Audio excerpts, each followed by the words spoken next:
Hello बच्चो, welcome to DCB biology, Netflix of biology या series मध्ये मी आदी भैया तुमच्या सगळ्यांचं स्वागत करतो. मित्रांनो, आपण चॅप्टर स्टार्ट केला होता केमिकल कोऑर्डिनेशन अँड इंटिग्रेशन, बरोबर आहे. याच्यामध्ये आपण डिफरंट टाइप्स ऑफ हॉर्मोन्स बघतोय. आता प्रत्येक हॉर्मोनची काय स्पेशालिटी आहे किंवा काय आपल्या बॉडीमध्ये रोल आहे त्याचा ते आपण बघत आलेलो आहे.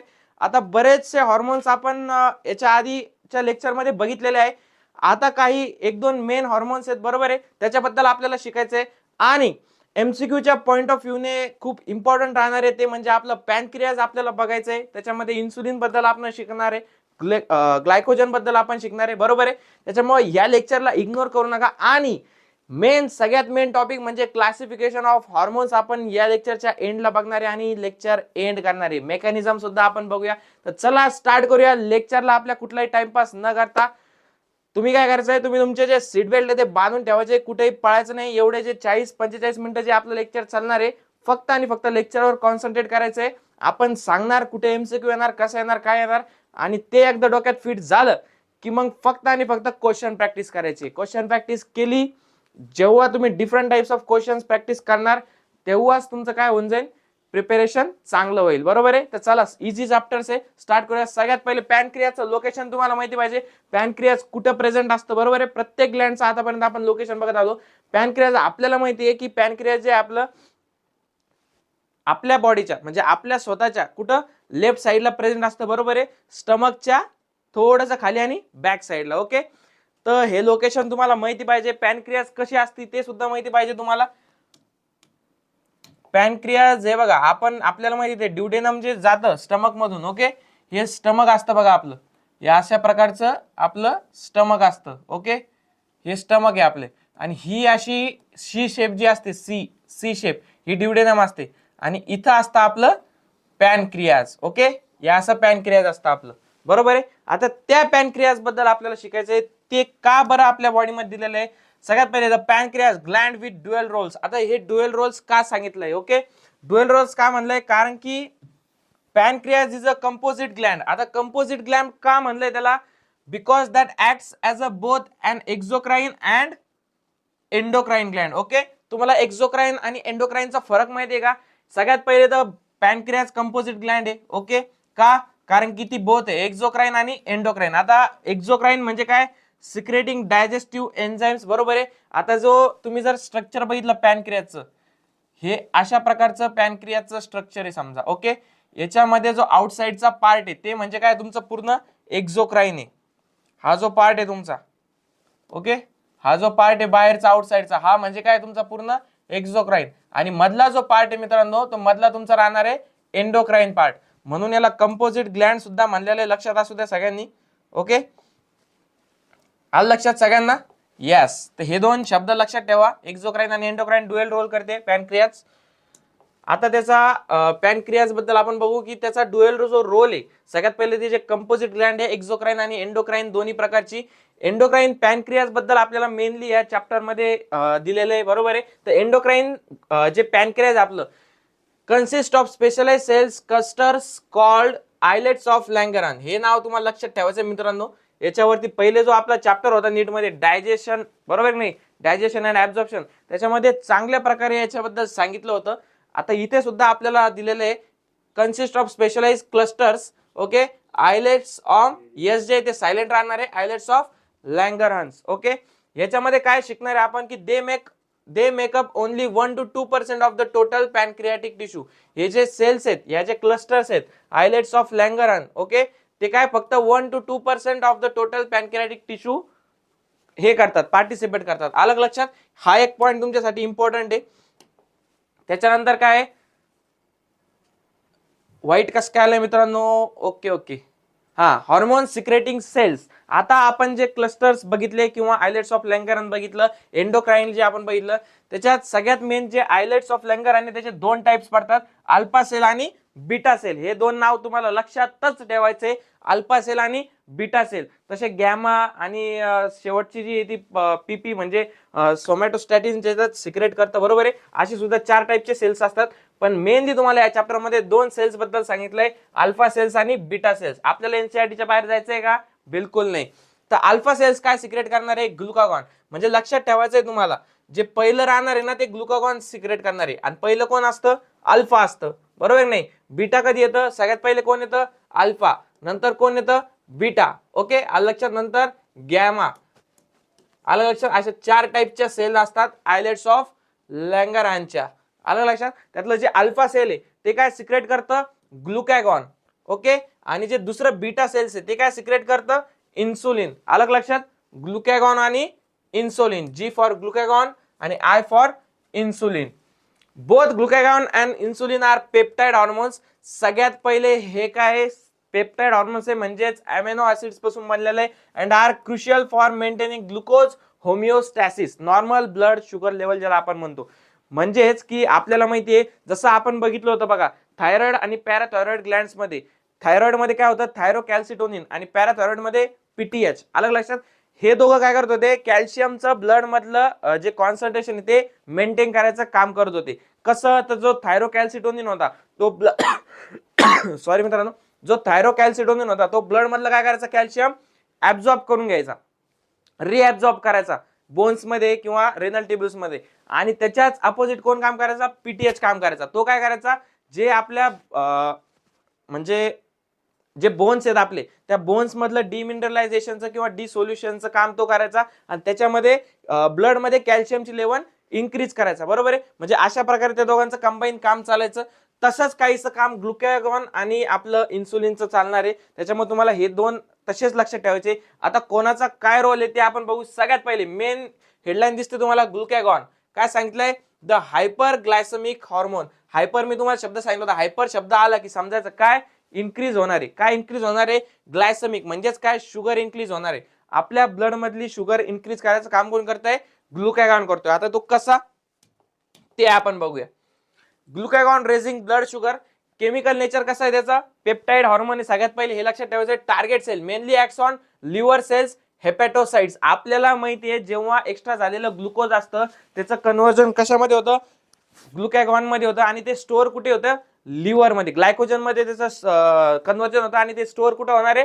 लिव्हर मध्ये. त्याच्यामुळेच काय सांगितलं की जो ग्लुकॅगॉन हॉर्मोन आहे तो कशावरती ऍक्ट करणार आहे? लिव्हर सेल्स, म्हणजेच हेपॅटोसाइट्स. तुम्हाला सांगितलं मी, हेपॅटो शब्द आला की काय? लिव्हरशी रिलेटेड राहणार आहे. आता याचे की ऍक्शन्स काय आहेत? इन्क्रीज ब्लड शुगर लेवल, इथपर्यंत माहिती आहे आपल्याला. Hyper ग्लायसेमी, okay. स्टिम्युलेट्स ग्लुकॅजिनोलिसिस, हे नाव लक्षात ठेवायचं तुम्हाला, ओके. इथं लिहितो मी, पीपीटी खूपच बारीक झाली आपली आजची. काय? ग्लायकोजिनोलिसिस. हे बघा, लिसिस म्हणजे आपल्याला माहिती आहे त्याला तोडणं, ब्रेकडाऊन करणं, ओके. ग्लायकोजिनोलिसिस म्हणजेच काय? की ब्रेकडाऊन ऑफ ग्लुकोजन, म्हणजे ग्लायकोजन इनटू ग्लुकोज. आपण काय सांगितलं होतं? जे लिव्हर असतं बघा, लिव्हर मध्ये काय स्टोअर झालेलं असतं आपलं? ग्लायकोजन, म्हणजे जे एक्स्ट्रा शुगर असते आपल्या बॉडी मधले, ग्लुकोज असतं, त्याचं कन्व्हर्जन ग्लायकोजन मध्ये करतो आपण, आणि ते स्टोअर कुठं असतं? लिव्हर मध्ये, आलं लक्षात? त्या लिव्हर मध्ये जे ग्लायकोजन स्टोअर आहे आपल्या बॉडीमध्ये, त्याचं ब्रेकडाऊन करून त्याचं कन्व्हर्जन कशामध्ये करायचं? म्हणजे हे जे ग्लायकोजन आहे त्याचं ब्रेकडाऊन करून त्याचं कन्व्हर्जन जे आपण ते ग्लुकोज मध्ये करणार, ओके. मग आता मला सांगा, जर त्या ग्लायकोजनचं जर आपण ब्रेकडाऊन केलं आणि त्याचं कन्व्हर्जन ग्लुकोज मध्ये केलं, ते ग्लुकोज इनडायरेक्टली कुठे जाते? ब्लड मध्ये जाते. म्हणजेच ब्लड मधली ग्लुकोज लेवल काय होणार आहे? इन्क्रीज होणार आहे, आलं लक्षात? आणि हे सगळं ग्लायकोजिनोलिसिस नाव आहे या प्रोसेसला. हे सगळं कोणामुळे होणार आहे? ग्लायकोजन हॉर्मोन मुळे, आलं लक्षात? स्टिम्युलेट्स ग्लुकॅनिओजेनेसिस. ग्लुकॅनिओजेनेसिस माहिती आहे सगळ्याला, formation of glucose from non carbohydrate sources like amino acids आणि lactic amino acids, lipids, proteins, बरोबर आहे नाही? म्हणजे यांच्यापासून आपल्याला माहिती आहे आपण एनर्जी कशी घेतो. एनर्जी फक्त ग्लुकोज मधून घेतो का? नाही. वेळ पडल्यास आपण लिपिड्स मधून पण घेतो, अमिनो ऍसिड्स कडून सुद्धा घेतो, बरोबर नाही? डायरेक्ट ते कुठं एंटर करतं? पायरुविक ऍसिड मध्ये, आलं लक्षात? तो जो पाथवे आपला. तर ही जी प्रोसेस आहे ना एनर्जी बनवायची, याच्यामध्ये सगळ्यात मेन काम आहे शुगर बनणं, आहे की नाही? आता ती जी शुगर बनवायचं काम आहे ना, अदर दॅन कार्बोहायड्रेट्स, म्हणजे नॉन कार्बोहायड्रेट जे मटेरियल आहे त्याच्यापासून जे ग्लुकोज बनवायचं काम आहे, त्या प्रोसेसला आपण काय म्हणतो? ग्लुकोनिओजेनेसिस. दोन्ही मधला फरक लक्षात घ्या. पहिलं नाव मी सांगितलं ग्लायकोजिनोलिसिस, आलं लक्षात? ग्लायकोजिनोलिसिस. ग्लायकोजिनोलिसिस म्हणजेच काय, ब्रेकडाऊन ऑफ ग्लायकोजन जो की स्टोअर राहतो लिव्हर मध्ये, त्याचं ग्लुकोज मध्ये कन्व्हर्जन करणं, आलं लक्षात. आणि ग्लुकोनिओजेनेसिस म्हणजे काय, की हे आपण कॉर्टिसोल मध्ये पण बघितलं होतं बघा याचं फंक्शन. याचं काम काय आहे, की जे नॉन कार्बोहायड्रेटिक सोर्सेस आहे आपल्या बॉडीमध्ये जसं की अमिनो ऍसिड्स आणि लिपिड्स, त्यांच्यापासून काय करायचं, ग्लुकोज फॉर्मेशन करायचं. ओके, या दोन मेन प्रोसेस कोण करते, आपलं ग्लायकोजन हार्मोन. मग हायपरग्लायसेमिक आहे का नाही, म्हणजे ब्लड मध्ये शुगर लेवल इन्क्रीज होणार की नाही, reduces cellular glucose uptake and utilization, म्हणजे जे आपली बॉडी मधले सेल्स टिश्यूज आहे जे की एनर्जीसाठी ग्लुकोज हे करतात, काय करतात अपटेक करतात किंवा त्याचं युटिलायझेशन करतात, ते काय करतं, रिड्यूस करतं हे हार्मोन. आणि कन्क्लुजन काय आहे, ग्लुकॅगॉन इज अ हायपरग्लायसेमिक हार्मोन, आलं लक्षात. या सगळ्या गोष्टींमुळे जो आपला ग्लुकॅगॉन हार्मोन आहे तो कसा आहे, हायपरग्लायसेमिक हार्मोन आहे, आलं लक्षात. आता दुसरा आहे आपला इन्सुलिन. इन्सुलिन कोण सिक्रेट करतं, बीटा सेल्स. बरोबर, दोन सेल्स बघितले आपण, अल्फा सेल्स काय करतं, ग्लायकोजन, आणि बीटा सेल काय करतं, इन्सुलिन. सगळ्यात पहिली हेडलाईन काय आपली, लोअरिंग ब्लड शुगर, हे लक्षात ठेवायचं. आता केमिकल तर पेप्टाइडच राहणार त्याचं, आहे का नाही, एंडोक्राइन जे पॅनक्रियाचे हार्मोन त्याचे पेप्टाइडच हार्मोन राहणार. आता टार्गेट सेल काय याची, acts mainly on hepatocytes, liver cells आणि ऍडिपोसाइट्स. ऍडिपोसाइट्स म्हणजे आपल्या बॉडी मधल्या फॅट सेल्स. म्हणजेच काय, की याचं जर शुगर लो करायची म्हणजे ब्लड मधली शुगर हा कुठेतरी डिपॉझिट करणार आहे, म्हणजे दुसरं कोणतं आहे, एक तर लिव्हर मध्ये करणार आहे हेपॅटोसाइट्स मध्ये, दुसरं आपल्या फॅट्स मध्ये ऍडिपोसाइट्स मध्ये, आलं लक्षात. त्याचं काय आहे, decrease blood sugar. Key actions काय, डिक्रीज ब्लड शुगर, त्यांना म्हणून काय नाव दिलेलं आहे, hypoglycaemia. Okay, enhances glucose uptake. सगळ्यात पहिले प्रोसेस काय करते ते, जे ग्लुकोजचा अपटेक आहे आपल्या सेल्स मध्ये किंवा टिश्यूज मध्ये तो इन्क्रीज करतो, इनहान्स करतो. Promotes rapid movement of glucose from the blood into cells. Okay, आणि दुसरं काय, स्टिम्युलेट्स ग्लुकोनिओजेस. स्टिम्युलेट्स काय सांगितलंय, ग्लुकोजेनेसिस. आता हे बघा, पहिला शब्द काय होता आपला, ग्लायकोजेनेसिस. ओके, हा शब्द इन्सुलिनशी रिलेटेड आहे, ग्लायकोजेनेसिस. आणि पहिला शब्द काय होता, लिसिस. ओके, आता लिसिस म्हणजे ब्रेकडाऊन करणं, आणि हा काय आहे, जेनेसिस, फक्त जेनेसिस. लिसिस आहे का इतर नाही. म्हणजेच काय, की जे आपलं ग्लुकोज आहे त्याचं कन्व्हर्जन कशामध्ये करायचं, ग्लायकोजनचं. आणि पहिले जे होतं आपलं ती प्रोसेस काय होती, ग्लायकोजनचं कन्व्हर्जन ग्लुकोज मध्ये करायचं. आणि ग्लायकोजेनेसिस काय आहे, ग्लुकोजचं कन्व्हर्जन ग्लायकोजन मध्ये करायचं, आलं लक्षात. हा बेसिकली दोघांमध्ये डिफरन्स आहे. म्हणूनच इन्सुलिनला काय सांगितलंय, मेंटेन करतं ग्लुकोजचं बॅलन्स ब्लड मध्ये आणि वर्किंग जॉईंटली विथ ग्लुकॅगॉन, आलं लक्षात. आलं दोन्ही लक्षात. हे बघा, पहिलं काय होतं आपलं ग्लायकोजिनोलिसिस, ग्लायकोजनचं, आणि हे काय ग्लायकोजेनेसिस. दोन्ही मधला बेसिक डिफरन्स लक्षात घ्यायचा आहे, कन्फ्युजन फार होतं. पण लिसिस शब्द आला तर आपल्याला लक्षात ठेवायचंय ब्रेकडाऊन करायचंय, आणि जेनेसिस शब्द आला म्हणजे त्याला आपल्याला कन्व्हर्जन करायचंय, जोडायचंय, आलं लक्षात. हे होता ग्लायकोजन आणि इन्सुलिनचा फरक. आता Wien insulin fails diabetes mellitus. या टायटलचा अर्थ काय होतो, की इन्सुलिनचं काम काय, सगळ्यात पहिले ग्लायकोजेनेसिस. ग्लायकोजेनेसिस म्हणजे काय, त्या जे ग्लुकोज आहे बरोबर नाही, त्या ग्लुकोजचं कन्व्हर्जन कशामध्ये करायचं, ग्लायकोजन मध्ये करायचं, जे ग्लायकोजन लिव्हर मध्ये स्टोअर राहणार आहे. आता इन्सुलिन फेल्स, जेव्हा ते इन्सुलिन फेल होणार म्हणजेच काय, ब्लड मधली जी शुगर आहे त्याचं कन्व्हर्जन ग्लायकोजन मध्ये होणार नाही, ती ब्लड मध्ये तशीच राहणार. अपटेक जो आहे त्याचा सेल्स मध्ये टिश्यूज मध्ये तो होणार नाही, रिड्यूस होणार. आणि जसेच्या तसं ते ब्लड कसं राहणार, शुगर जी राहणार ती ब्लड मध्ये राहणार. ओके, याच्यामुळे होणार काय, ब्लडची शुगर लेवल इन्क्रीज होईल. आणि त्याच्यामुळे आपल्याला माहिती आहे आपल्या घरामध्ये सुद्धा बऱ्याच जणांना झालेला असतो आजार, तो म्हणजे काय, डायबिटीज. ओके, एक डायबिटीज इन्सिपिडस आपण बघितलं होतं, आणि हे काय डायबिटीज मेलेटस, म्हणजे इन्सुलिनमुळे होणार काय, डायबिटीज मेलेटस. आणि जे याच्यामध्ये होतंय कशामध्ये, एडीएच मध्ये वॅसोप्रेसिनमुळे, ते काय आहे, डायबिटीज इन्सिपिडस. ओके, त्याच्यामध्ये याचा रोल आहे आपलं काय म्हणते त्याला, डायुरिनल, आलं लक्षात.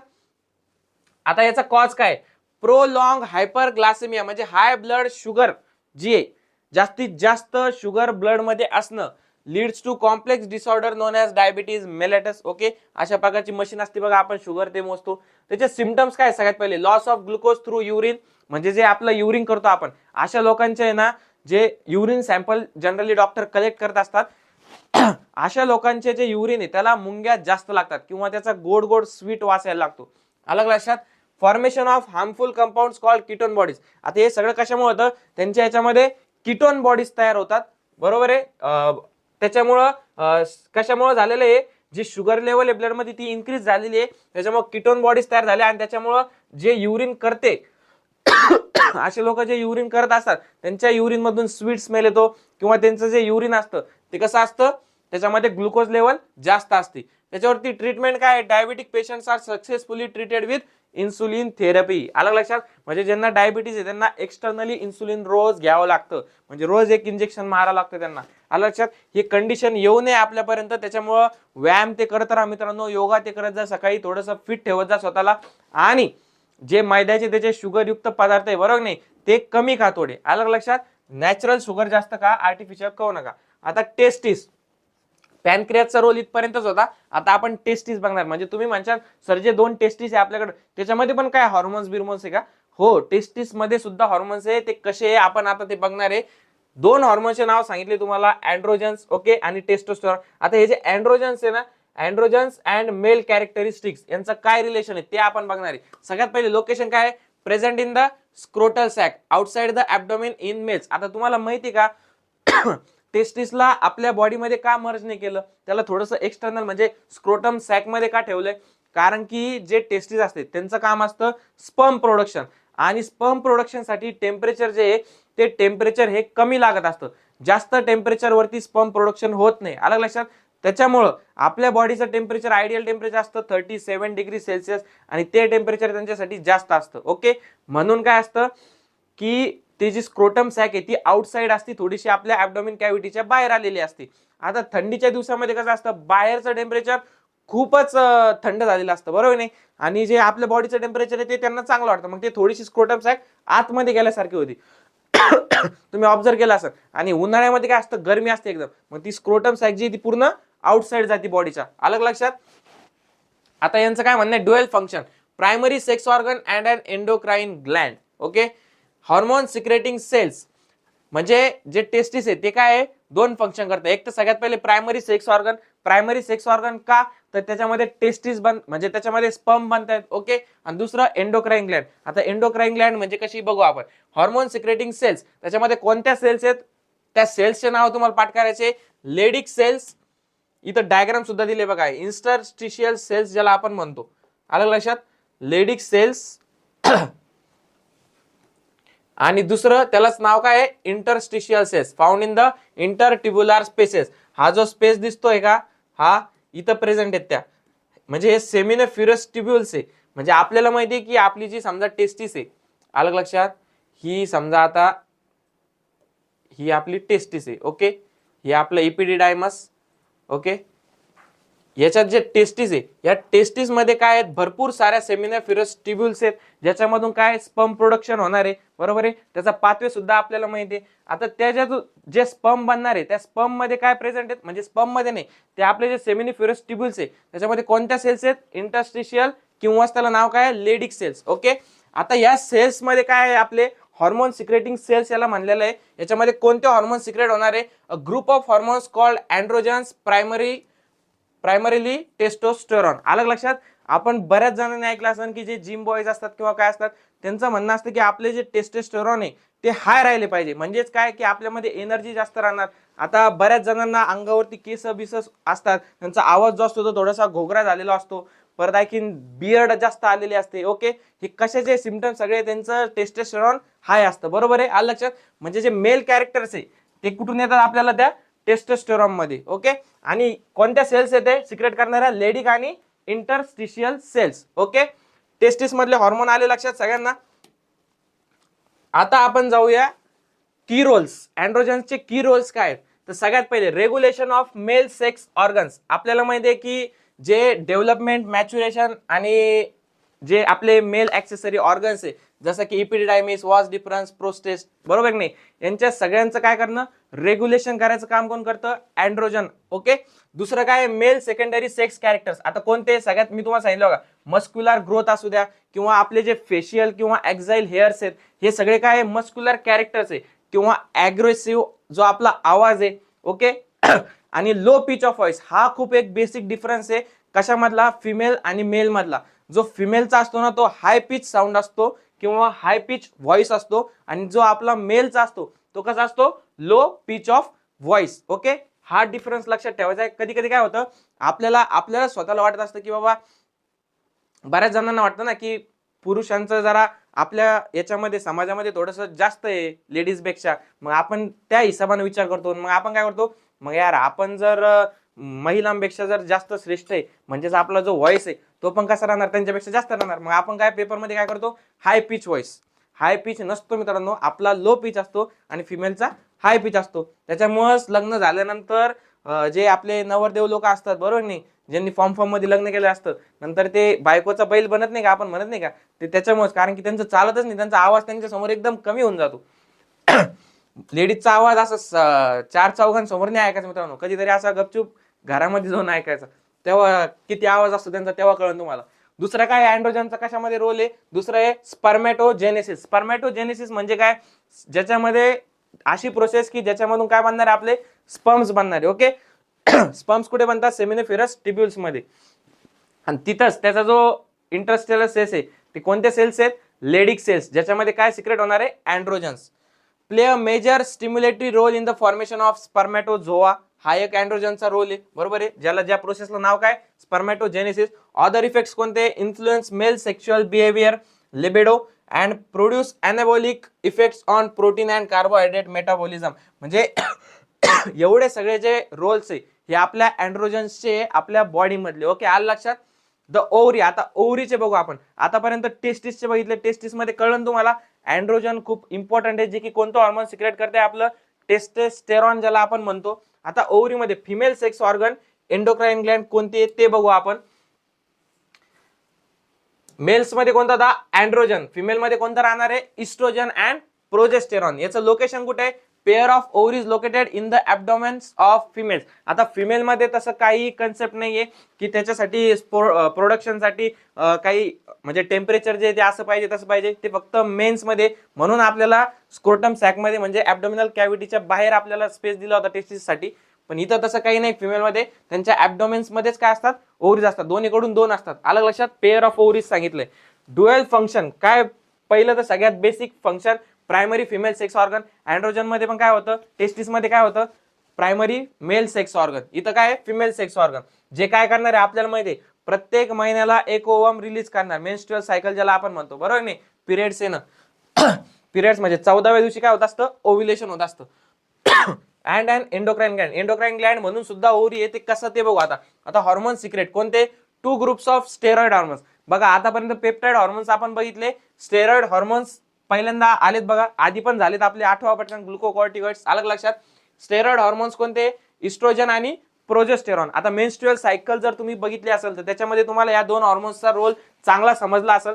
Oestrogen secretion synthesise and secreted mainly by the growing ovarian follicles. अलग लक्षात. दुसरं काय, progesterone secreted mainly by the corpus luteum the rupture follicle after ovulation. म्हणजे जो मेन्स्ट्रुअल सायकलचा पिरियड होता सगळ्यात पहिला कोणता आपला, जेव्हा ग्रॅफियन फॉलिकल्स म्हणजे FSH ऍक्टिव्ह असतो आणि ग्रॅफियन फॉलिकल्स बनतो, मॅच्युअर ज्याला आपण म्हणतो फॉलिकल, त्याच्यामधून काय होतं, तेव्हा काय होतं, इस्ट्रोजनचा रोल येतो बरोबर आहे. त्याच्यानंतर जेव्हा त्याच्यामधून ओव्युलेशन होतं आणि ते उसाईड बाहेर पडतं, ओव्हम बाहेर पडतं, ते उरलेल्या भागाला आपण काय म्हणतो, कॉर्पस ल्युटियम. ओके, त्या कॉर्पस ल्युटियम नंतर कोण सिक्रेट करतं, ते प्रोजेस्टेरॉन. आलं लक्षात. मग कोणाचा रोल येतो, प्रोजेस्टेरॉनचा तिथून पुढे. आणि मग त्याच्या पुढची स्टोरी आपल्याला माहिती आहे. हे काय करत असतात, हे जे हॉर्मोन्स असतात हे त्या ती जी आपली वॉल असते बरोबर आहे की नाही युटेरसची, त्याला न्यूट्रिशन प्रोव्हाइड करत असतात किंवा त्याला बनवत असतात, जे की मेन्स्ट्रुअलच्या पहिल्या 4-5 दिवसामध्ये गळून पडते. अलग लक्षात. ती वापस मग ते लेवल कमी होऊन जाते त्या दोन हॉर्मोनची, आणि ती जी एंडोमेट्रियल वॉल आहे ती काय होऊन जाती, रप्चर होऊन जाती, ब्लड वेसल्स येऊन जातात, म्हणून ब्लड त्याच्यामधून लीक होतं. आपण ते पूर्ण मेन्स्ट्रुअल सायकल मध्ये डिटेल शिकणार आहोत मित्रांनो. या अशा प्रकारची बघा, इकडे ओव्हरीज असतात बरोबर आहे, कॉर्पस ल्युटियम बनतं फॉलिकल्स नंतर, ही इथं एंडोमेट्रियल वॉल असती, व्हाजाइना असते. या अशा प्रकारचं स्ट्रक्चर आहे आपल्या याचं. अलग लक्षात. इथपर्यंत सगळ्यांना कळलं आता फिमेल ओव्हरीज मध्ये. आता function of estrogen and progesterone, जसे अँड्रोजनचे फंक्शन आपण पाहिले तसे आता इस्ट्रोजन आणि प्रोजेस्टेरॉनचे. सगळ्यात पहिले काय, stimulate growth and activities of female secondary sex organs. Okay, दुसरं काय, cause the appearance of female secondary sex character. हे बघा, हाय पिच ऑफ व्हॉइस ज्याच्यामध्ये इन्क्लूड करायचंच आहे तुम्हाला, ते जर सोडलं तर मग काहीच करणे. दुसरं काय, मेमरी ग्लँड डेव्हलपमेंट. आपल्याला माहिती जेव्हा एखादी लेडीज असते तिच्या म्हणजे आपण जे ब्रीस्ट असतं म्हणतो, बरोबर आहे, तिथं काय असतं, मॅमरी ग्लँड्स प्रेझेंट असतात. आता जेव्हा लॅक्टेशन पिरियड कशाला म्हणतो आपण, की जेव्हा ती एखाद्या बच्चूला डिलिव्हर करते, बरोबर नाही, जेव्हा डिलिव्हरी होते तिची, त्याच्यानंतर जो 6 महिने किंवा 1 वर्षाचा 1.5 वर्षाचा जो कालावधी असतो, तेव्हा लॅक्टेशन पिरियड ज्याला आपण म्हणतो, त्या मेमरी ग्लँड मधून काय सिक्रेट होतात, मिल्क सिक्रेशन होतं. आलं लक्षात. रेग्युलेट फिमेल सेक्शुअल बिहेवियर, म्हणजे जे सेक्शुअल बिहेवियर असतं बघा ना, मुलांमध्ये आणि मुलीमध्ये फरक आहे का नाही. मुलं एकदम कशी असते, एकदम रांगडेगडे असते, आहे का नाही, आणि मुलींचं कसं असतं, मुलींचं थोडंसं नाजूक साजूक असतं, आहे का नाही, नाजूक साजूकपणा असतो. मुलांमध्ये असतं तसं, काही काही मुलांमध्ये पण असतं, कारण त्यांच्यामध्ये टेस्टोस्टेरॉन कमी असतात, अँड्रोजन्स कमी असते, बरोबर आहे की नाही.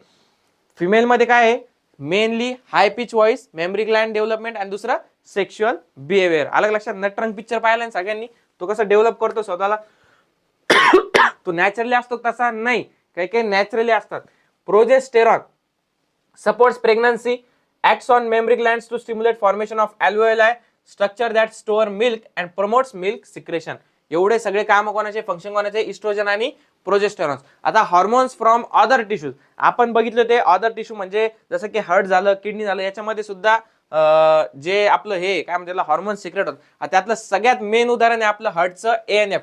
एएनएफ म्हणजेच काय, की ॲट्रियल नायट्रियुरेटिक फॅक्टर. ओके. आता हे एएनएफ कसं वर्क करतं, ऍक्शन काय, cause dilation of blood vessels which decreases blood pressure. आता याचं एकदम सिंपल उदाहरण सांगतो तुम्हाला. आपल्या घरी नळी असते बघा पाण्याची, आहे का नाही, त्या नळीचं कसं असतं काम, जेव्हा आपल्याला प्रेशर मधून त्याच्यातून पाणी काढत असतं, आपण काय करतो, त्या नळीला समोरून अर्ध बंद करतो, बरोबर नाही, असं बोटाने प्रेस करतो, किंवा त्या नळीला थोडस असं दाबतो आपण, आहे का नाही, बारीक करतो त्याचं चित्र. जेव्हा बारीक असतो एरिया समोरचा, पाणी कसं प्रेशरनी बाहेर पडतं त्याच्यात, बरोबर ना, त्याच्यावर प्रेशर पडतं ना, मग प्रेशरनं पाणी बाहेर पडतं. तेच त्याला आपण एकदम लूज धरलं, त्याची जेवढी नॉर्मल स्पीड आहे तेवढ्याच नॉर्मल स्पीडनं पाणी बाहेर पडणार. तसंच याच आहे एएनएफचं काय आहे, तो काय करतो, ज्या ब्लड वेसल्स आहे त्या ब्लड वेसल्स काय करतो, डायलेशन करतो. डायलेशन म्हणजे काय, त्याची जी साईज आहे ती इन्क्रीज करतो, म्हणजे मोकळ्या करतो त्या ब्लड वेसल.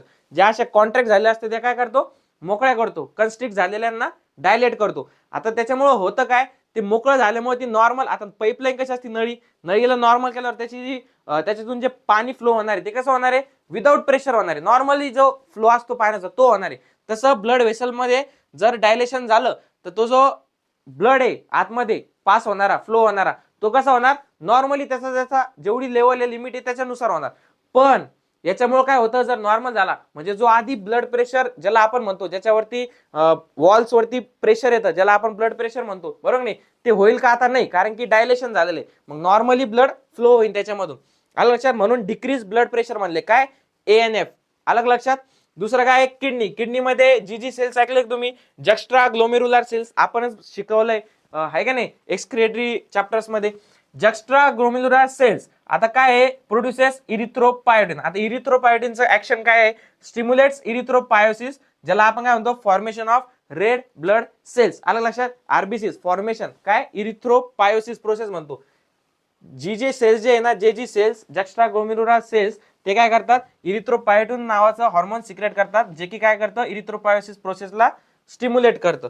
दुसरं आहे आपलं जीआय ट्रॅक मधले, म्हणजे आपण किडनी मधले बघितले, हार्ट मधलं एएनएफ बघितलं, आता कोणतं बघणार आहे, जीआय ट्रॅक मधलं. आता जीआय ट्रॅक मधलं काय आहे, endocrine cells secrete 4 major peptide hormones. आता 4 पेप्टाइड मेजर हॉर्मोन्स कोणते येते, तर सगळ्यात पहिलं गॅस्ट्रिन. गॅस्ट्रिनचं काम काय, स्टिम्युलेट्स गॅस्ट्रिक ग्लँड्स टू सिक्रेट काय, पेप्सिनोजेन. अलग लक्षात. हे बघा आपल्याला माहिती आहे जीआय ट्रॅक्ट मध्ये काय होत असतं, जीआय ट्रॅक्ट मध्ये आपलं जे फूड आहे, आपण जे अन्न खाल्लेलं आहे ते काय होत असतं, डायजेस्ट होत असतं. ओके. आता ते पास कुठून होणार, ते पास होणार सगळ्यात पहिले आपल्या इसोफॅगस मधून, म्हणजे mouth to oesophagus, oesophagus to stomach, stomach नंतर लार्ज इंटेस्टाईन, आणि त्याच्यानंतर कोलॉन, आणि नंतर रेक्टम, ॲनस. आलं लक्षात. असं होत असतं. त्यातलं जे गॅस्ट्रिन आहे ना, ते काय करतं, ज्या गॅस्ट्रिक ग्लँड्स प्रेझेंट आहे आपल्या याच्यामध्ये, कशामध्ये, ज्या डायजेस्टिव्ह सिस्टीम मध्ये, सबम्युकसमध्ये ज्या गॅस्ट्रिक ग्लँड्स प्रेझेंट आहेत आपल्या, त्याला काय करत असतं, स्टिम्युलेट करतं. आणि काय सिक्रेट करतं आपल्या याच्यामध्ये, HCl. आता HCl कशासाठी लागत असतं आपल्या याच्यामध्ये, HCl आणि पेप्सिनोजेन. ओके. पेप्सिनोजेनचं तर आपल्याला माहिती, ते प्रोटीनला हे करतं, ब्रेकडाऊन करतं, आहे का नाही. पण जे आपलं हे HCl ते कशासाठी लागतं, ऍसिड असतं बघा आपल्या स्टमक मध्ये. ऍसिड काय करतं, ऍसिड त्या जे आपण सगळं खातो ना, त्या सगळ्यांना डायजेस्ट करायचं काम करतं. कोण? ऍसिड करतं. आता त्या ऍसिड जास्त होऊ नये म्हणून आपल्यामध्ये हे सुद्धा असतं, दुसरे बायकार्बोनेट ते सुद्धा सिक्रेट होत असतं, बरोबर नाही? ते लेवल मॅच करण्यासाठी, जास्त ऍसिडिटी होऊ नये म्हणून. मग ऍसिडिटी झाल्यावर बघा आपल्याला काय होतं, ते आतलं जे अन्न आहे ते बाहेर यायला बघतं, बरोबर नाही? ज्याला आपण काय म्हणतो ऍसिडिटी. मग आपण इनो घेतो, बरोबर नाही, गोळी घेतो. म्हणजे अशा प्रकारचं हे कोणाचं काम आहे? गॅस्ट्रिन हॉर्मोनचं. दुसरं आहे secretin, stimulates exocrine pancreas to secrete water and bicarbonate ions. आपण बघितलं होतं बघा, जी पॅनक्रियाज आहे ड्युअल काय माहिती, एक एक्झोक्राईन ग्लँड सुद्धा आहे आणि एक एंडोक्राईन ग्लँड सुद्धा आहे, कंपोजिट ग्लँड ज्याला आपण म्हणतो. ओके, आता जे एक्झोक्राईन मधला पार्ट आहे ना, एक्झोक्राईन काय सिक्रेट करतं? सिक्रेटिन सिक्रेट करतं, बरोबर नाही? म्हणजे जीआय काय करतं? सिक्रेटिन सिक्रेट करतं. आता त्या सिक्रेटिन मुळे काय होतं, जो एक्झोक्राईन पार्ट आहे त्या पॅनक्रियाचा, त्याच्यामध्ये काय सिक्रेट होतं? वॉटर आणि बायकार्बोनेट्स. नंतर आहे आपलं कोलेसिस्टोकायनिन, सीसीके ज्याला आपण म्हणतो, कोलेसिस्टोकायनिन. कोणी छोले पण म्हणू शकतं त्याला, बरोबर नाही? ज्याला खायची आवड आहे, लक्षात ठेवायचं त्याला तुम्ही छोले पण म्हणू शकता, पण आपण कोलेच म्हणू, नाही तर छोल्याचं नाव ऐकलं की लगेच भूक लागायला लागते आपल्याला, बरोबर नाही? कोलेसिस्टोकायनिन त्याचं काय आहे? Stimulate secretion of pancreatic enzymes from pancreas. बरोबर आहे? दिसतंय सगळ्यांना? झूम करू का त्याला? खूपच बारीक टेक्स्ट झालेलं आहे. अरे बंदच झाली आपली पीपीटी. तर कळलं तुम्हाला? सिस्टोकायनिन म्हणजे गॅस्ट्रिन सिक्रेटिन, जे आपण जीआय ट्रॅक्ट मधले आपले हॉर्मोन्स बघितले मित्रांनो, आलं लक्षात?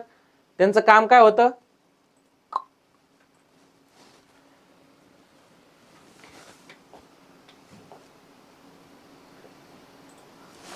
त्यांचं काम काय आहे? गॅस्ट्रिनचं सिक्रेट करायचं, काय? HCl आणि पेप्सिनोजेन. आणि दुसरं जे सिक्रेटिन त्याचं काम काय आहे? जे एक्झोकाइन पार्ट आहे आपल्या पॅनक्रियाचं, त्याच्यामध्ये वॉटर आणि बायकार्बोनेट सिक्रेट करायचं. ओके,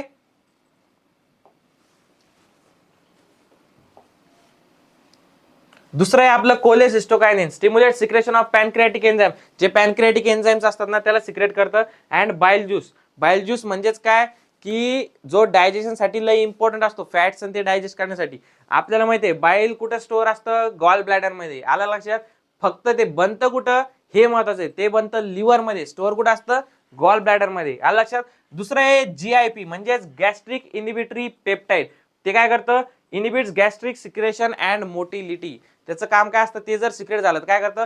जर एखाद्या टायमाला बघा मोशन, लूज मोशन ते लागतात, बरोबर नाही? म्हणजेच काय, त्याची जी पेरिस्टाल्सिस मुवमेंट चालू असते आपल्या त्या याची, बरोबर नाही? अशी अशी अशी मुवमेंट असते ना खाली ढकलायसाठी ते अन्न, ती काय होती? फास्ट व्हायला लागते. आलं लक्षात?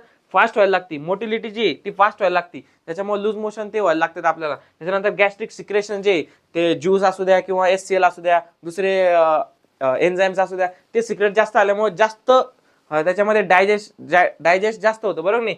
हे सगळं इनिबिट करायचं काम करतं गॅस्ट्रिक इनिबिटरी पेप्टाइड. आलं लक्षात? म्हणजे पहिले ANF बघितलं आपण, जे ब्लड प्रेशर डिक्रीज करतं, डायलेशन ऑफ ब्लड व्हेसल्स करून. दुसरं आपण बघितलं किडनी, जे सेल्स इरिथ्रोपायोटिन सिक्रेट करतात, बरोबर आहे? आलं लक्षात? आणि नंतर काय बघितलं? जीआय ट्रॅक्ट मध्ये गॅस्ट्रिन सिक्रेटिन आणि सीसीके जीआयपी. आलं लक्षात?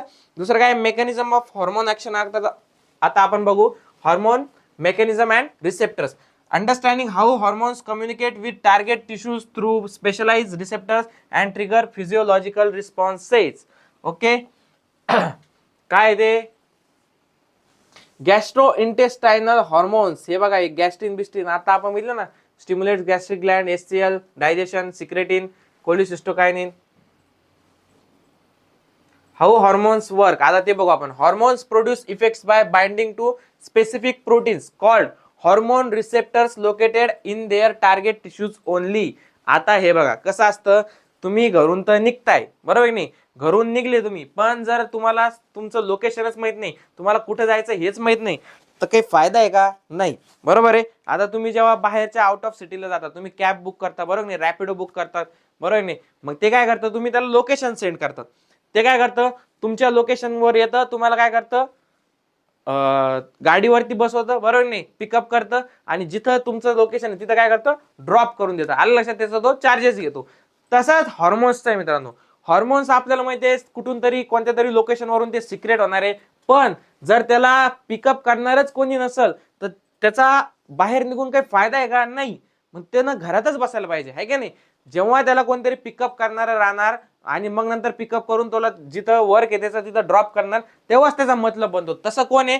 प्रत्येक जिथं टार्गेट ऑर्गन किंवा टार्गेट टिश्यू आहे तिथं कोण असतो, हॉर्मोन रिसेप्टर. आता स्पेसिफिक असतात ते बरं का. एखाद्या हॉर्मोन जर असला समजा, आता आपण लय मोठे हॉर्मोन्स बघितले ना, बरोबर नाही, त्या प्रत्येक हॉर्मोन्स मध्ये ना स्पेसिफिक हॉर्मोन रिसेप्टर्स असतात. त्या प्रत्येक हॉर्मोन्सचे तेवढ्याच जागेवरती जाऊन ते काय करतात, त्या हॉर्मोनला कलेक्ट करतात. ओके.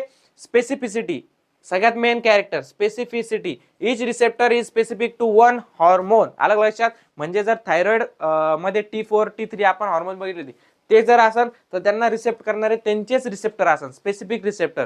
आपण कॉर्टिसोल बघितले, बरोबर नाही, ऑल्डोस्टेरॉन बघितलं, त्यांना रिसेप्टर त्यांचे. त्याच्यानंतर नॉरइपिनेफ्रिन, इपिनेफ्रिन, त्यांना सुद्धा कलेक्ट करणार कोण आहे, त्यांचे रिसेप्टर स्पेसिफिक असतात. दुसरं काय, outcome binding forms a hormone receptor complex. म्हणजे एकच असतं माहिती का, हे बघा सिंपल डायग्राम बघू आपण त्याची.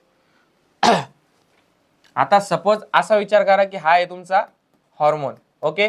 हा हॉर्मोन आहे. ओके. आणि याचा रिसेप्टर कुठं प्रेझेंट आहे, आता हे तुमचं समजा टार्गेट ऑर्गन आहे. टार्गेट ऑर्गनला आपण असं दाखवू, हार्टनी दाखवू. ओके. हार्ट म्हणलं की लगेच इंटरेस्ट वाढायला लागतो आपला, आहे की नाही. हा आहे तुमचा हॉर्मोन. ओके. हे इथं जायचंय त्याला वर्क करायला, काम करायला. ओके. मग याला कोणतरी रिसेप्टर पाहिजे याच्यावरती. मग याच्यावरती एक रिसेप्टर काढू आपण, आहे की नाही, अशी अशी अशी लंब्या केसावाली रिसेप्टर, आहे का नाही, अशी आलं लक्षात. तिला काय घालू, फ्रॉक घालू. ओके. ही रिसेप्टर इथं, ही काय म्हणते त्याला, आ जाओ. काय म्हणती, आओ ना, कुंडी मत खडकाओ राजा, सीधा अंदर आओ राजा, आहे का नाही. हे असं त्याला पाहून म्हणती, बरोबर नाही, त्या हॉर्मोनला. मग तो हॉर्मोन एक्साइट होऊन जातो. मग तो हॉर्मोन काय जातो, तिथं काम करायचं असतं त्याला. मग तो हॉर्मोन तिच्याकडे जातो. काय करतो, तिच्याकडे जातो. ओके. आणि स्पेसिफिक असतं बरं का प्रत्येकाचं, असं नाही की कोणी बोलवलं की जायचं. हा आपल्यासारखं नाही रे, कोणी बोलवलं की चाललेलं की तिकडे माग तसं नाही. स्पेसिफिक असतं. इसने म्हणजे हिनं सांगितलं, इसने बोलाया तो इसी के पास ही जाने का, समजलं का. असं मग ती म्हणती आ जाओ आ जाओ, मग तुला काय करतो, जातो तिच्याकडं. ओके. स्पेसिफिक बोलवलं. आता दुसरं काय आहे, मग ते काय करणार, दोघं मिळून हॉर्मोन रिसेप्टर कॉम्प्लेक्स बनवणार. ओके. हे काय करणार आता दोघं मिळून, हा असा, ओके, हा असा, आणि ही कशी, ही ही अशी त्याचा हात पकडलेली. ओके. हे दोघांनी असा हात पकडलेला. अलग लक्षात. हिचे केस असे, मुलीचे. अलग लक्षात. हे काय केलं, कॉम्प्लेक्स फॉर्म केलं दोघांनी. काय केलं, कॉम्प्लेक्स फॉर्म केलं. This complex initiates biochemical changes in the target tissue.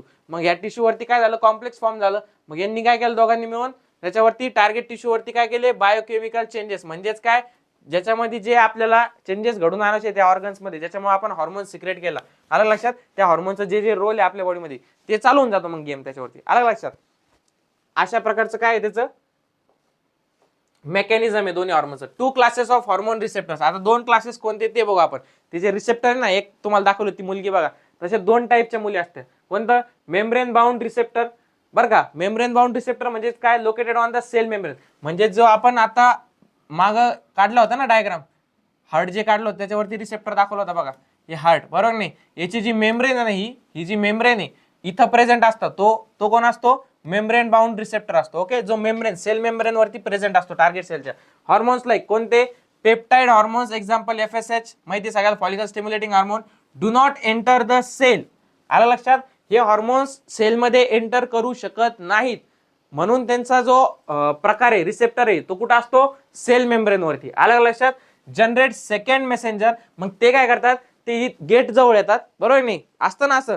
आपण शाळेमध्ये किंवा कॉलेजमध्ये असल्यावर असंच बघा, असं म्हणजे ज्यांचं हॉस्टेल बिस्टेलमध्ये राहतात, बरोबर नाही, आता त्यांचं कसं, मुलींचं हॉस्टेल वेगळं असतं बाजूला, मुलांचं हॉस्टेल वेगळं असतं. मग जर त्या मुलीला आपल्याला निरोप पाठवायचा आहे तर तो काय करतो, गेट जवळ जातो. त्या गेट जवळ जातो म्हणजेच काय, सेल मेम्ब्रेन रिसेप्टरकडे जातो. मग तिला सांगतो की ना यार तू असं असं कर, तसं तसं कर, तिला सांग बरं का, मला तिला आवडती, असं तसं काही तर तुम्ही सांगून देते, आहे का नाही. मग ती कुठे जाती, मग ती निरोप घेऊन ती जाती तिच्या रूम वरती. आलं लक्षात. तिच्या रूम मध्ये गेल्यानंतर काय, तो काय झाला, सेकंड मेसेंजर तुमचा. आलं लक्षात. म्हणजेच काय, ते कोण असतो, सायक्लिक AMP किंवा कॅल्शियम. आलं लक्षात. तो झाला सेकंड मेसेंजर. आणि सेकंड मेसेंजर काय करतो मग, रेग्युलेट सेल्युलर मेटाबॉलिझम. म्हणजे तुमचं जे काम आहे ते काय होऊन जातं, मग डन होऊन जातं. आलं लक्षात. हा पहिला टाईप झाला, म्हणजे गेट जवळ जायचं, निरोप द्यायचा आणि ते मध्ये काम डन. दुसरं काय आहे, इंट्रा सेल्युलर रिसेप्टर. म्हणजे आता सेल मेम्ब्रेन पर्यंत नाही, डायरेक्ट टार्गेट सेल मध्ये जायचं. Located inside the target cell. म्हणजे तो जो रिसेप्टर आहे तो कुठे राहणार, टार्गेट सेल मध्ये राहणार, आतमध्ये प्रेझेंट राहणार, इथं प्रेझेंट राहणार. आलं लक्षात. तुम्हाला कुठे जायचं, आतमध्ये जायचं. Hormones like steroid. आता पेप्टाइड हॉर्मोन्स कोण होते FSH, ते कुठे होते, तिथपर्यंतच जायचे मेम्ब्रेन पर्यंत. जे की आता स्टेरॉइड हॉर्मोन आहे जसं की इस्ट्रोजन, ते काय करतं, enter the cell, form complex that interacts with genome and regulate gene expression and protein synthesis. म्हणजे त्याला जे काम करायचंय ते मध्ये जाऊन करतं डायरेक्ट. असं बाहेर कोणाकडे निरोप बिरोप सेकंडर मेसेंजर आहे का याच्यात नाही. मग दोन टाईप कळली तुम्हाला, एक मेम्ब्रेन बाउंड रिसेप्टर, दुसरा इंट्रासेल्युलर रिसेप्टर. आलं लक्षात. जे वरवर काम करतं म्हणजेच कुठं, जे आपलं गेट पर्यंतच निरोप देतं ते कोणतं, मेम्ब्रेन बाउंड रिसेप्टर. आणि जे आतमध्ये जाऊन काम करतं ते कोण आहे, इंट्रासेल्युलर रिसेप्टर. मग कोणतं चांगलं आहे, आतमध्ये जाऊन काम करणार का वरवर काम करणार. आता केमिकल नेचर, मी तुम्हाला म्हणलं होतं ना, टाइप्स ऑफ हॉर्मोन्स आपल्याला बघायचे. म्हणजेच काय की त्यांचं केमिकल नेचर काय, त्याच्यावरून त्याचे टाइप्स ठरते. आता हे हॉर्मोन्स बघत आलो ना आपण, तेव्हापासून आपल्याला माहिती काय, सगळ्यात पहिले नाव ऐकलं आपण पेप्टाइड. पेप्टाइड बरोबर नाही, पॉलीपेप्टाइड, प्रोटीन बरोबर नाही. प्रोटीन म्हणजेच काय आहे, पेप्टाइड. आलं लक्षात. प्रोटीन म्हणजेच पेप्टाइड, जे अमिनो ऍसिड्स पासून बनलेले ते म्हणजे काय, पेप्टाइड. आता त्याचे एक्झाम्पल्स कोणते, इन्सुलिन आहे बघा, आहे का नाही, आठवतंय का इन्सुलिन, आत्ताच बघितलं आपण आजच, पॅनक्रियाज मध्ये एंडोक्राइन ग्लँड सिक्रेट करते. आलं लक्षात. इन्सुलिन. ग्लुकॅगॉन, ग्लुकॅगॉन पण काय, अल्फा सेल्स सिक्रेट करतात, आणि इन्सुलिन बीटा सेल्स, ते पण काय पेप्टाइड हॉर्मोन आहे. नंतर पिट्युटरी हॉर्मोन जे आपले, ते काय पेप्टाइड हॉर्मोन्स आहे. आलं लक्षात. दुसरं आहे स्टेरॉइड्स. आता स्टेरॉइड्स मध्ये आहे ना, स्टेरॉइड्सचे एक्झाम्पल लक्षात घ्या तुम्ही. ग्लुकोकॉर्टिकॉइड सगळ्यात नावात आहे बघा, ग्लुकोकॉर्टिकॉइड्स मिळतात होतं की नाही. ज्याचं एक्झाम्पल काय, कॉर्टिसोल. ग्लुकोकॉर्टिकॉइडचं काय, कॉर्टिसोल. नंतर टेस्टोस्टेरॉन, म्हणजे ज्याच्यामध्ये स्टेरॉइड्सचं मिळतं होतं नाव आहे ना, यस, ज्याच्यामध्ये आलेलं आहे एस टी बरोबर नाही, ते काय स्टेरॉइड्स हॉर्मोन आहे. लक्षात ठेवण्यासाठी सांगतो. इस्ट्रोजन मध्ये पण एस आलंय बघा, इस्ट्रोजन. प्रोजेस्टेरॉन मध्ये पण एस आलंय. आलं लक्षात. म्हणजे हे काय आहेत, तुमचे स्टेरॉइड हॉर्मोन्स आहेत. दुसरं आहे लोडोथायरोनिन्स. ओके, आयडोथायरोनिन्स. काय आहे, आयडोथायरोनिन्स. ते म्हणजे कोणते, तुमचे थायरॉइड, ज्याच्यामध्ये आयोडीन इन्क्लूड आहे. आलं लक्षात. ते तुमचे थायरॉइड हार्मोन्स. आणि सगळ्यात लास्ट आहे अमिनो ऍसिड डेरिव्हेटिव्ह, म्हणजे जे अमिनो ऍसिड्स चे डेरिव्हेटिव्ह आहेत ते कोणते, इपिनेफ्रिन आणि नॉर इपिनेफ्रिन. आलं लक्षात. इपिनेफ्रिन, कॅटेकोलामाइन्स. तुमचे कोणते, कॅटेकोलामाइन्स. कॅटेकोलामाइन्स नावातच आहे बघा, अमाइन्स आहे का नाही, अमाइन्स, कॅटेकोला अमाइन्स. म्हणजेच काय, ते अमिनो ऍसिड डेरिव्हेटिव्ह आहेत तुमचे. Understanding hormone classification. आता हे क्लासिफिकेशन का शिकायचं आपल्याला, कारण की understanding hormone classifications help predict their mechanism of action and physiological effects. म्हणजे त्याच्या नावावरून सुद्धा आपण त्या हॉर्मोन्सचा इफेक्ट काय राहणार आहे आपल्या बॉडीवरती, किंवा त्याचं मेकॅनिझम ऑफ ऍक्शन काय राहणार आहे आपल्या बॉडीवरती, त्याचा आपण अंदाज लावू शकतो. अलग लक्षात. तर हे होतं मित्रांनो सगळं तुमचं पूर्ण केमिकल, जो आपला चॅप्टर आहे केमिकल कोऑर्डिनेशन अँड इंटिग्रेशन चॅप्टरचं पूर्ण आपण डिटेल घेतलेलं आहे. बरोबर नाही, तुम्हाला आता कोणताच डाऊट राहणार नाही कोणत्याच हॉर्मोन्स मध्ये. आणि तुम्हाला नक्कीच फील पण आला असेल की तुम्हाला एक्स्ट्रा काहीतरी नॉलेज भेटलं असेल की जे तुम्हाला घरी शेअर करता येईल, की तेव्हा घरच्यांना वाटेल की नाही बाबा हा मुलगा डॉक्टरच शिकतोय आपलं, बरोबर नाही, नीटच शिकतोय. म्हणजे तुम्ही जेव्हा एक दोन गोष्टी एक्स्ट्रा घरच्याला सांगत असाल तर म्हणजे एक्सपिरियन्स भारी आला का नाही या चॅप्टरचा, बरोबर नाही. असेच आपण पुढचे जे चॅप्टर मित्रांनो आपले ते सुद्धा असेच घेणार आहे, याच एनर्जीने घेणार आहे.